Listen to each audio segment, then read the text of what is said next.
Rise and grind gamers, my name is Tetsyumi and welcome back to some more Disgaea RPG Should You Summon. And today we are going to be taking a look at Pure Sicily and Dark Artina from this Magic Cutie summon banner that is going to be coming up, I think, on Tuesday. And before we actually get into this video looking at these characters, I just want to say I'm going to be going through this video a little bit faster than usual just because I feel like with these Should You Summon videos, they should actually be going, a bit more fast-paced and kind of to the point with these characters. And I'm kind of making them a bit longer than they actually need to be, so sorry about that. And I'm going to try and, speed up these videos as much as I can so, they're not super long for when you guys are watching them. And the second thing is I haven't actually looked at these characters at all, so this is going to be as much a first impression for me as it is for you guys. I think the only thing I looked at is I looked at Pure Sicily's stats a little bit, but, that shouldn't really matter. But with that being said, we're actually going to, go ahead and look into Pure Sicily right now. So, she is a humanoid magic wielder. Her stats are not super good, but not super terrible. She has a decent HP stat. Her attack and defense stat are kind of low. Her defense stat's actually okay. She has a pretty high intelligence stat, pretty decent resistance stat, and a pretty high speed stat. So what this pretty much tells me is that I feel like, for the majority of her attacks, it's probably going to be based off the intelligence stat. Actually, let me go ahead and look down here. Yeah, it looks like most of her skills and her magic spells are based off the intelligence and resistance stat, which is her, two pretty good stats, so that makes sense. Her attributes are actually pretty good. She has 30% towards fire, 25 towards water, 25 towards wind, and 25 towards star. Basic resistance, as, every other character has. Again, her forte is going to be this magic. Her abilities are Sakura Maiden, all allies intelligence and defense plus 13%.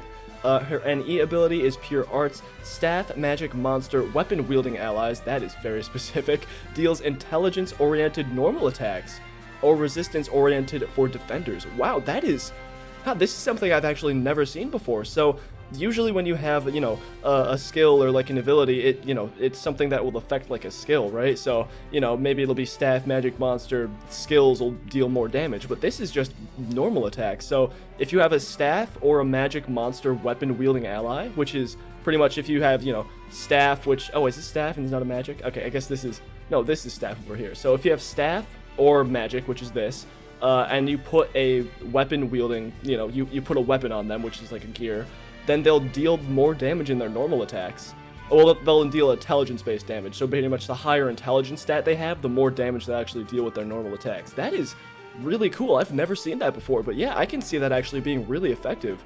Moving on to her NE5 ability, she gets Magic Cutie Aura, Staff or Magic Monster Wielding Weapon Allies, SP plus 7 when a turn begins, so this is kind of the same thing, Staff or Magic Monster Wielding Weapon Allies, same thing as this. They'll just get a little more SP when the turn begins, so, maybe that'll help you get to one of those skills that you want to do.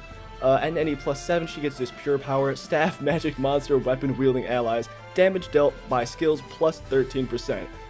She already, just from her abilities, she is looking pretty powerful. I mean, they're kind of specific, not super specific in that, like, this would be kind of obsolete and you wouldn't use it, because pretty much what this just means is if you have a staff, ally on your team, or if you have a magic ally on your team, and you just have a weapon for them, which you probably should if you're, putting them on your team, then they're getting increased damage from their normal attacks based on the intelligence stat, they're getting more SP when the turn begins, and they're going to be doing more damage by all their skills by 13%.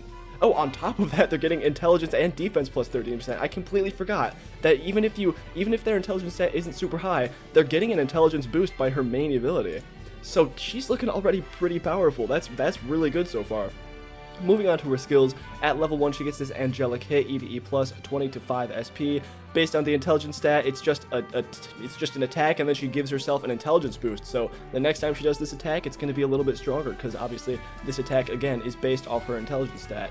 At level 50, she gets this Sakura Protection, which is a party attack, and it also, is it all allies, or is it just, oh, sorry, it's not even an attack at all, it's just defense 15 to 30% and remove status elements for singles. So, I'm pretty sure this is a full party defense boost, so all of your party will get a defense boost, and then the person you specifically targeted with this attack will also remove a status element. So that's pretty good. A little bit of defense, a little bit of support there with that ability, or with that skill, sorry.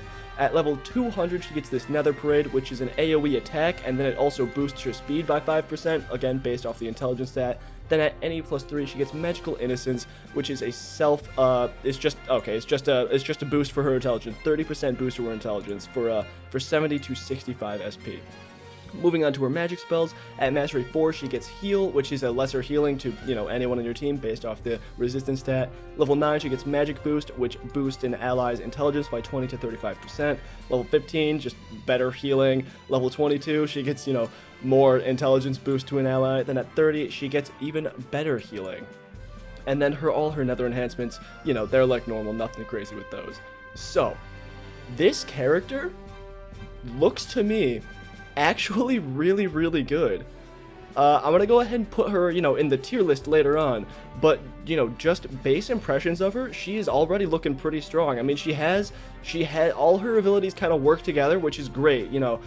If you have one ability, or if you have one, I was right. If you have one ability, then you get another ability. They're just gonna work together, which is perfect. You love to see that. It is specific, but it's not super specific to the point where it's unusable. It's pretty much just if you have staff and if you have magic on your team, then they can use these. But even if not, her main ability will still give everyone at least defense boost, which is great.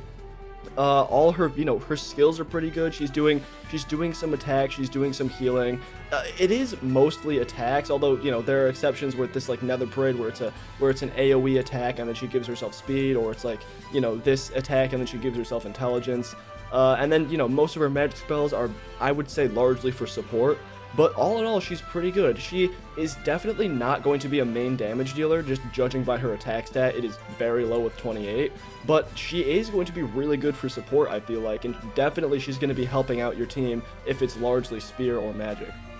Moving on to Dark Artina now. She is again a humanoid magic wielder, so I wonder if they're supposed to be working together, this Dark Artina and Pure Sicily.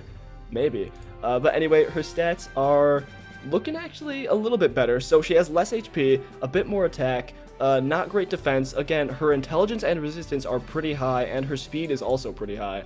Her attributes are just 25 across the board, with the exception being Star with 30. Basic resistance, again, she's a magic forte. Her abilities are Staff and Monster Magical Wielding Allies, plus 16%. I don't know what this plus 16% is referring to, but I guess just maybe all stats. So yeah, I guess that's just kind of all stats boosted by 16%. I assume, it doesn't really say, so I guess that's what we're going with. Her ability, NE1, Evil Whisper, ally with the highest action gauge, intelligence plus 40% when a turn ends. That is, yes, so that is going to be a lot. I think she also, looks like her attacks, all of her attacks are also based on the intelligence stat, so if she has the highest action gauge when her turn begins, she's giving herself a boost of 40%, or just anyone on the team if they have the highest action gauge. Her NE plus 5 ability, Dark Power, Staff, Magic Monster Weapon Wielding Allies, AoE damage dealt plus 15%. Again, that's pretty good. Same kind of thing with Pure Sicily.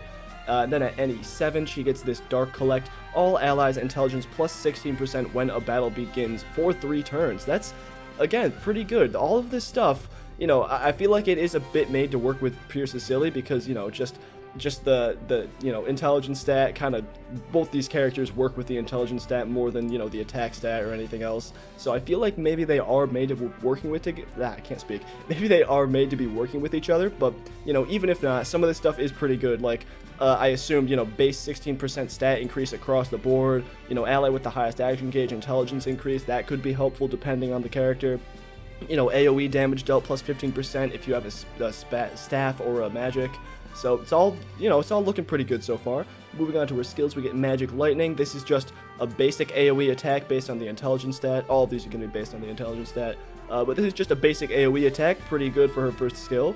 At level 50, she gets this Poison Thorns, which is a single attack, and it also lowers the attack and bestows poison, so you're just going to be doing a little bit of extra chip damage every turn. It's pretty good, as well as lowering their attack, so they're going to be, hitting for a bit less. At level 200, she gets this Feeding Hope, which is an AoE attack with an AoE attack downgrade of 10%, which is pretty good. This is like, if you use bows, this is like the, what's it called? I don't know, there's a bow skill that you can get that basically is the same thing. It just lowers their attack. But yeah, this is really good. I love skills like this because they're so useful. Then at any 3, she gets this End of Hope, which is a single attack and also a single resistance of negative, sorry, not negative, it lowers the enemy's resistance by 12%, so you'll be hitting them for a little bit harder next time you attack. Her magic spells are at Mastery 4, she gets this Ice, which is just a single attack based on the water attribute. At Mastery 9, she gets this Resist Break, which is a single target. I think this is just a single on her then, so she gets resistance. Oh, no, sorry, this is a single on the enemy. Resistance minus 20 to minus 35%. Level 15, she gets a just stronger version of the Ice. This time it's an AoE attack. Level 22, she gets this Mega Resist Break, which lowers the enemy's resistance by 40 to 55%. Then at 30, she gets another stronger AoE attack with the Water attribute. And her nether enhancements are all like normal. So, all in all, I think it's kind of up in the air, right? It's kind of up in the air for me right now where I would actually put them on the tier list. Just judging off what I just read, here's what I would do. I would put them both at A tier. We're going to also go ahead and take a look at, this just to see where they are in JP and, also how reoccurring their banners are. But, just based off of what I just read just now, I would say these characters are both at around the A tier, and here is why. So, Pure Sicily, it's kind of obvious why. Pure Sicily is just a really good support, especially if you have Spear or Magic. And I think, honestly, what makes her just a little bit better, what makes her a bit better than, I would say, like, B tier, is the fact that she has 2. The fact that she has, like, 2, class of weapons that she's affecting. If it was just maybe Magic or just Spear, then it would kind of be, okay, that's not really useful. But the fact that it's 2, and, it's doing so much other things, like, letting people deal more, attacks for their normal attack, letting people get more SP when a turn begins, damage dealt by skills plus 13%. That's all really good and all works together really well. And on top of that, she just has really good support skills, intelligence plus 5, defense plus 15 to 30, and remove status element. She has some intelligence plus 30. She has all this lesser healing. All of this just screams really, really good support unit. So for that, she is, I think, solidly in the A tier. And then moving on to Dark Artina, she's a bit different because she is still based off the intelligence stat, but she has a bit more attack than Pure Sicily, so it's possible she's, not just going to be used for pure support. Although, with that being said, she does still have a lot of things for support, like this resistance on the enemy lowered, resistance, she gets this, attack lowered on the enemy, she gets this and bestows poison, but, with all of this, she is still actually attacking, so, with this attack minus 10%, she's, lowering the enemy's attack, but she's also hitting them, so, it's a little bit better in the fact that she's actually, not just a support unit, but she's also attacking, albeit a little bit, weak attack because it's only 33 on the attack stat, but still, it's really gonna help. The thing that is kind of not my style with Dark Artina is her abilities. I feel like they're just kind of, they're alright, but I feel like just Pure Sicily's abilities, they work a lot better in my opinion than Dark Artina's. I feel like they kind of just copy and pasted them onto Dark Artina, although it doesn't really work as well with Dark Artina. Like ally with the highest action gauge, intelligence plus 40%, that's good, but at the end of the day, that's really only gonna work in specific circumstances where, one of your allies, attacks based off the intelligence stat, which would work for Dark Artina or Pure Sicily, but maybe not so much other people. Then this AoE damage dealt, that's helpful, but, again, for this one, it is specific to staff, and, magic monster wielding allies, which is fine if you have that team, but it just kind of, they all play together, but not as well as Pure Sicily, in my opinion. So, actually, looking onto this Disgaea database by Meow, I forgot what their names are. Let's go ahead and, what was it, Pure Sicily? We can go ahead and look at Pure Sicily. Pure Sicily, yep, this is pretty much all the same stuff. Her attack stat's pretty low, about, mid HP, mid defense, pretty high intelligence, mid resistance, and mid speed. She is marked as an SS character. Keep in mind, though, this is for JP, and it says event banners occasional reoccur. So, if you don't want to summon now, you can probably skip out, and, this banner will be coming back occasionally. Now, looking at Dark Artina. Dark Artina is, there's an R right there. There we go, Dark Artina, it's pretty much the same thing. She's only marked as an S in the JP version, and it's the same thing, occasional reoccur on event banners. and you know, pretty much the same for all of her stats too. High intelligence, a bit high resistance, kind of mid everything else. So again, I would put them both at an A. Honestly, if I could, I would put, you know, Dark Artina in the middle of A and B, but you know, definitely not low enough to be B. I don't think either one of these characters are good enough, in my opinion, to be S. Although that could change, because at the end of the day, I do really think Pure Sicily is a great support character. But this is what I think. So, should you actually summon on these characters? Again, this is going to be a hard decision. I believe I'm posting this on the day that this Red Magnus banner is going to be going away, so you will still have a chance to summon on him if you don't want to summon on these two. Or, you know, you could skip summoning on him and summon on these two instead. But also, if we go ahead and look back on the event schedule, we still have this badass Kilidea to summon on, or to wait and summon on. But the good thing about this banner is it's going to be right in the middle of when this Magic Cutie summon banner is running. So at the end of the day, you can still wait on summoning for these guys and see what this guy's all about.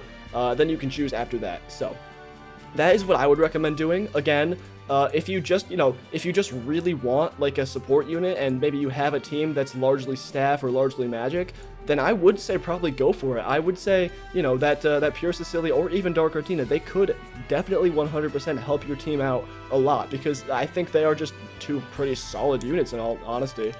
So yeah, what I would honestly say though is probably wait for this badass Kildia, or if you want to summon for Red Maddox instead of them, you can go ahead and do that. But yeah, probably just wait for the badass festival. Then after that, I would decide, see which one of these characters are going to help your team more.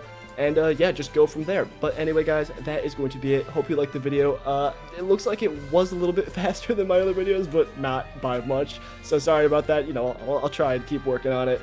But yeah, like I said, that's going to be it. So like the video if you liked it, subscribe if you really liked it. Thanks for watching. Let me know in the comments what you think of these two characters. Do you think they deserve to be in an A tier? Do you think they deserve to be higher, lower? You know, all of that. So let me know what you think in the comments, and that's going to be it. Peace.